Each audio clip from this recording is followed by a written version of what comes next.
सेवा करना चाहता हूं, लेकिन मैं माफ़ी मांगूंगा दिल्ली और पश्चिम बंगाल के बुजुर्गों से कि यहाँ पर इस कार्ड को लागू नहीं होने दिया जा रहा सरकार की तरफ से। वहीं आम आदमी पार्टी ने कहा इस पर प्रतिक्रिया देते हुए कि ये बहुत कठिन प्रक्रिया हमने हरियाणा में देख लिया, ये बहुत बड़ा फ्रॉड है।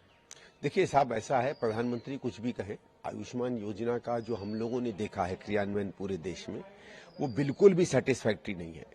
इसमें लूट भी मची हुई है, इसमें अस्पतालों, डॉक्टरों ने इसको एक तरीके से कमाने का जरिया बना लिया है। लोगों के कोई खर्चे कम नहीं हो रहे हैं। कभी कभी ये माना जाता था कि महत्वपूर्ण बड़ी बीमारियों में जिसमें ज्यादा खर्च होता है उसमें गरीबों को राहत मिलेगी, वो राहत कहीं मिलती नहीं दिखती है। और सबसे जरूरी बात जिसको कहते हैं प्रॉपर मेडिकल केयर, सही केयर, कौन सा ऑपरेशन होना चाहिए, कौन सा इलाज होना चाहिए, कौन से टेस्ट होने चाहिए, उसमें तो एक तरीके से कमाने की होड़ मच गई है।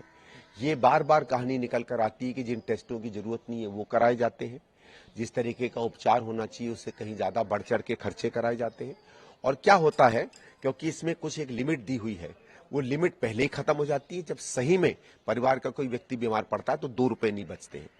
अब दिक्कत हमारे प्रधानमंत्री में, सरकार में यह है कि जब उनको कोई फीडबैक मिलता है कि उनकी स्कीम फेल हो रही है तो उनका अहंकार इतना ज्यादा होता है, या उस स्कीम को लेकर उन्होंने इतना ज्यादा बढ़ चढ़ के झूठ बोला होता है कि ये मानना कि हमारी स्कीम में कमी थी, वो मानते नहीं हो, कभी उसको सुधार नहीं पाते। पहले भी होता, पहले भी स्कीमें थी, इंदिरा जी ने स्कीमें की, राजीव जी ने की, मनमोहन सिंह जी ने की, पंडित नेहरू ने की। जब उनके पास फीडबैक आता था कि स्कीमों में कमी है तो वो स्कीमों की कमियों की बात को भी अपना मानकर उनको बेहतर करते थे, और इसलिए इस देश जो है बेहतर तरीके से चलता था। लेकिन अगर सरकार अपने अहंकार को हर चीज के सामने रख लेगी तो वही होगा जो आयुष्मान स्कीम का हुआ है।